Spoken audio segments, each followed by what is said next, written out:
The house was quiet in the way a held breath is quiet. Even before anyone spoke, it had that sound, the faint electrical sigh in the walls, the slow complaint of wood cooling in the dark, a low pressure in the ears that made silence feel crowded. Jess stood at the top of the basement steps with her arms folded tight, as if she could keep the cold from climbing. Evan hovered beside her, bare feet on the hallway run, staring at the basement door like it was a screen that might light up. "Don't," Jess whispered, not a warning so much as a plea. Evan didn't look at her. "It already knows we're here." He leaned toward the door, close enough that his breath would have fogged it if the air had been colder. "If you're down there, knock twice." The first knock came softly, a test. The second landed heavier, as if whatever made it had decided to be heard. After that, the house went still. Not calm, listening. Marilla Voss arrived the next morning to a kitchen filled with daylight that didn't reach the corners. She introduced herself without ceremony, voice level, eyes moving the way medics do, taking note of what hurts, what's hidden, what's being performed. Most stories she'd learned were built to protect something. A failing furnace, a failing mind, a failing marriage, a child who needed attention, or a parent who needed control. Fear was useful like that. It rearranged blame. But sometimes, fear was a door. The knocks, Marilla said, setting her recorder down, as if placing something fragile. "They answer?" Adam nodded too fast. Just nodded too slow. Their agreement was the only thing they seemed to share. Evan watched Marilla the way a gambler watches a dealer's hands. "Ask it something only it could know," he said. Marilla tilted her head. "Like what?" Evan's mouth twitched almost a smile. "Your name." For a beat, the kitchen held that same listening silence as the night before. Marilla didn't flinch, but something in her gaze sharpened, as if she'd heard a familiar rhythm in an unfamiliar song. She took a team downstairs not long after. Node carried cases that clacked and latched, the practical noises of modern certainty. He spoke in measurements because measurements were a charm. They checked the air first. Carbon monoxide, nothing. The house wasn't poisoning anyone into visions. They checked the wiring, the electromagnetic field, the vibrations in the structure. There was mild infrasound near the stairs, enough to make skin prickle, enough to make dread find purchase, yet not enough to explain a conversation. "Marilla, listen to the basement the way you listen to a sleeping animal. Not for sound, but for intention." Nora fixed a contact microphone to the wall and drew a thin laser line across the bottom stair. If someone moved, the line would shiver.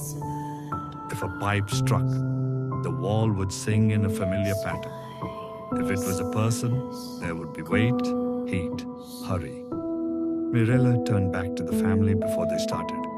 "No one comes near the door," she said. "No one speaks through it. No one knocks back." Evan opened his mouth. Marilla cut him off with a look. "And we don't name it." He scoffed. There was a twitch at his throat. The smallest betrayal of nerves. When the basement door shut, it didn't feel like closing a room. It felt like sealing a container. Downstairs, the air had a shape, a coldness that wasn't temperature so much as presence. The hum in the silence strengthened, pressing gently against the skull, like fingers testing for a bruise. Noor tried to make it a joke, tried to put a grin on it. "This is where you tell me the rules, right? Salt, Latin. Don't step on cracks. The rules aren't magic, Mirella said. They're consent. She didn't elaborate. She didn't have to. Noor had worked enough scenes with her to know. There were things Mirella refused to do, not because she was afraid, but because she believed refusal mattered. She faced the dark beyond the first landing. If something is down here, she said, knock once. Nothing. Noor exhaled, relief briefly winning. Mirella didn't move. Control, she murmured, and the words sounded less like instruction and more like prayer. She waited until her own heartbeat stopped trying to be loud. Then she spoke again. Knock once. The sound came from the wall beside them, close, intimate. Not a bang, not a crash, a knuckle towards certainty. Noor's breath snagged. That could be settling. Mirella's eyes stayed on the dark. Then it won't wait for me. She let a few seconds pass, empty and clean, and then said, knock once. It came again. Same place, same weight, same timing. After her voice, like a reply. Noah's humor bled away. It waited.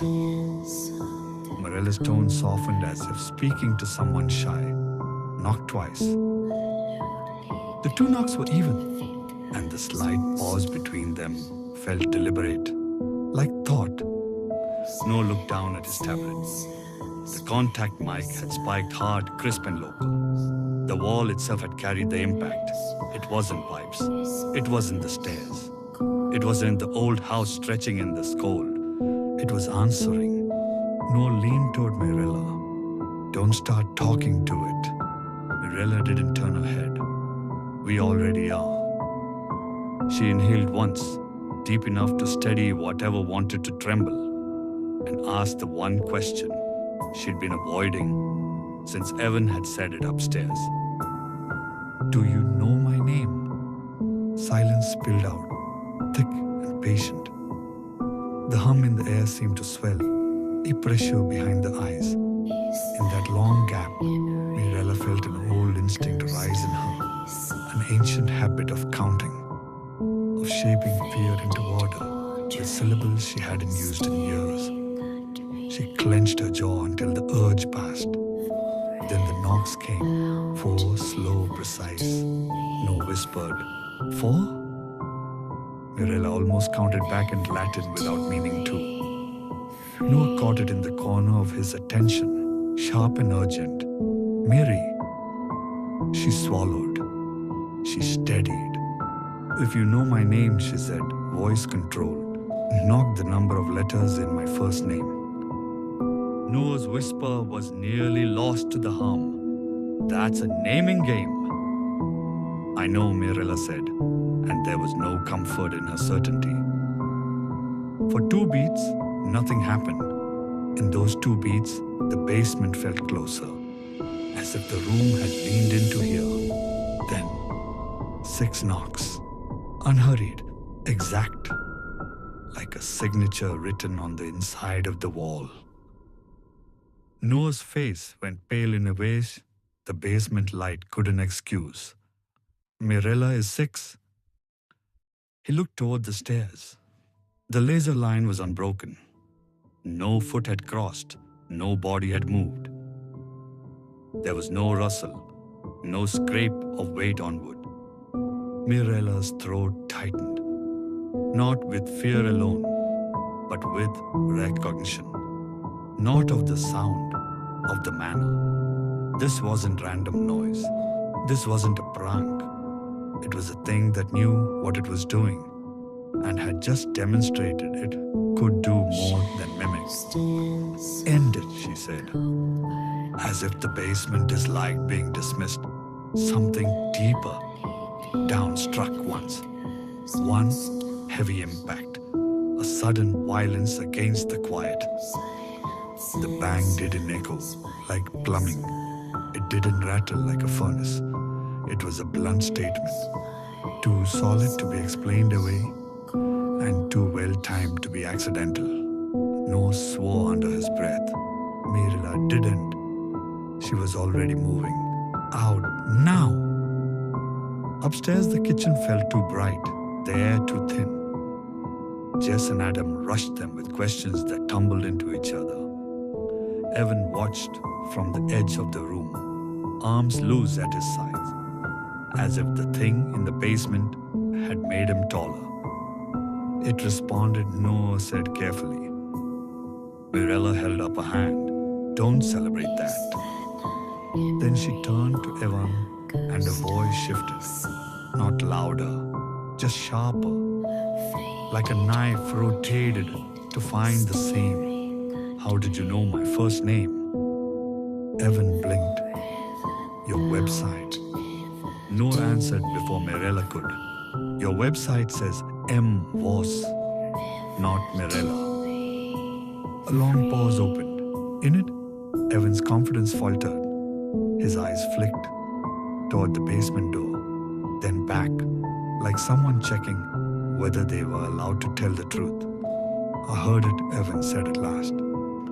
Mirella kept her gaze steady. "Heard what?" Evan's fingers flexed once, then stilled. Not a voice, like a thought that arrives finished. "It tells me things when I'm alone." He swallowed. "It told me your name." The kitchen quieted, not because anyone had run out of words, but because something else had stepped into the space those words made. Mirella understood then what she'd been refusing to say out loud since she arrived. The most dangerous cases weren't the ones where a thing scratched at walls. They were the ones where it taught a person how to speak for it. In the corner, Noah leaned close. "It could still be coincidence," he whispered, though neither of them believed it. "Could still be the kid." "Tomorrow," Mirella whispered back, "we remove the human variable." She laid out the plan in a few sentences, each one a tightening knot. Randomized prompts, played through a speaker when no one was near the door. No chance for someone to perform. If the knocks answered questions they couldn't hear, then sound wasn't the mechanism. And if it answers, Noor asked, what is it responding to? Mirella's mouth went dry. Permission. That night the family slept poorly, and Mirella didn't sleep at all. She lay in the guest room staring at a ceiling that looked too smooth to be trusted. She told herself she was listening for footsteps, for creaks, for any human movement that could explain the day. What she heard instead was the house settling into its own rhythm. The hum again, soft but present, like a thread pulled tight through the walls. Near midnight, from somewhere down the hall, came two small taps, polite, almost gentle. Then after a pause that felt like waiting for acknowledgement, 6 quiet knocks answered in the dark, right against the basement door. In her bed, Mirella's eyes opened fully. She didn't move. She didn't speak. She didn't give it the smallest thing that could be called a reply. But in the privacy of her throat, an old reflex tried to rise again. Latin numbers. A habit of making fear orderly. She swallowed it down, hard. The last thing she let herself think before the silence returned was not a question, but a realization. It hadn't answered her test. It had taught her a rule. And now it knew exactly what kind of person she was, the kind who heard rules and wanted to follow them.